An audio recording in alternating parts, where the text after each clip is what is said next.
Hello, welcome to today's show, which is about Dad's memories. It's a Father's Day story about recording my own dad's memories. Now, it's brought to you today thanks to the Structure Success video training, which is a special system or video training that helps you come up with a rough outline for a life story. This could be a memoir, could be a biography, it could be an autobiography or some other life story project. So stay with me to the end of the show to get your hands on this free training. Now, if you're brand new to the show, a big hello. It's where we learn how to create life stories for family and friends so that unique memories can live on for future generations. And I'd be really happy if you could follow, subscribe, like the show, even share it with a friend. So this weekend's just been Father's Day, and it's been a great opportunity to catch up with our fathers and our father figures in our life. Now for me, the past couple of years, it's been really hard to do that because we've had COVID lockdowns and restrictions. But I was able to meet up with my dad, my mum, my extended family for Father's Day. So they were visiting interstate and it was great. We all went camping. It was a wonderful opportunity to catch up. And it was an overdue camping trip, but we were also reminiscing, and I thought this is a perfect time to let you in on the project I've been working with my dad on. So to get started, I might just give you a little bit of background because some of you may know I have talked about my dad on the show before. He's a long-term general practitioner, doctor. He's had some health issues in the past, major health issues, but at the moment he's really good, he's really well. But it really highlighted the importance of capturing life stories while we can. And look, I know my dad's stories, my friends, family know a lot of my dad's stories, but do we really know them? If he wasn't here and we had to retell them, I'm not sure. I was doubtful that I could do that. So that's how this project began, because way back at the beginning of the year, I decided really should get some of these life stories down before they start to fade or other health issues pop up. So that was a bit of a background, but so I had to sort of plant this idea of having an interview with my dad. So he lives in another state. I live, a fair way away.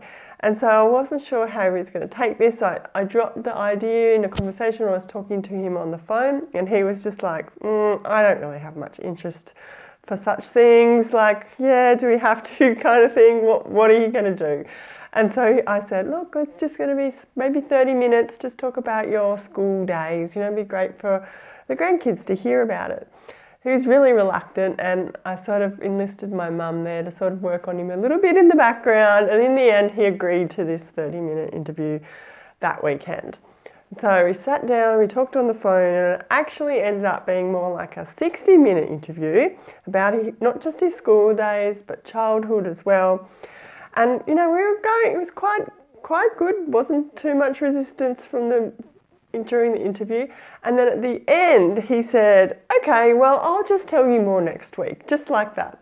And I was just like, oh, thank goodness, wow, like it's gone from this reluctance, I don't really want to do this, to like, can we set the same time to do the same thing next week?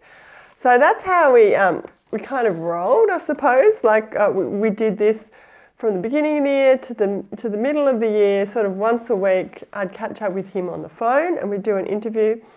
And of course, some days he was feeling up to it. Other days, no, we're going to skip a week.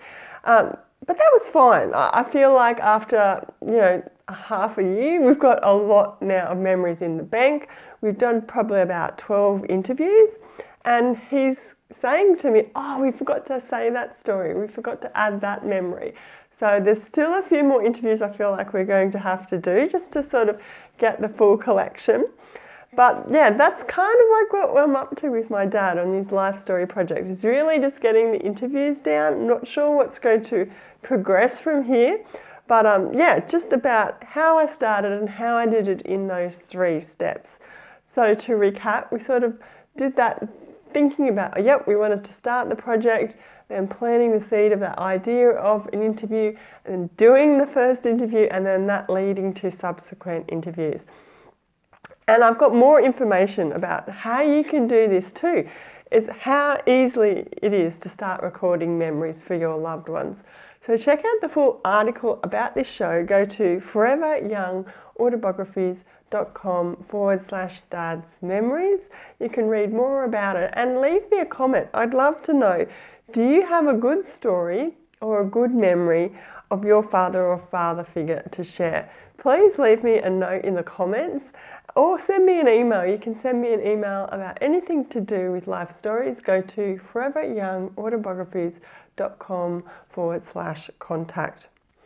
So before I go, at the top of the show, I mentioned the Structure Success video training, which helps you come out with a rough outline for your project. Now I sit down with you, we go through some key exercises to come up with some important key memories or events that need to go into your project. And then we map those out into a rough outline. So you have a bit of a roadmap to follow in your creating process. So to get your hands on that free training, go to foreveryoungautobiographies.com/structure success sign up. I'll have the link for all of these web pages, trainings in the description, so please check it out. And I will be back again soon with another life story topic, and I'd be really happy if you could follow, subscribe, like the show, share it with a friend, and even leave it a review if you found it helpful. And until then, happy writing.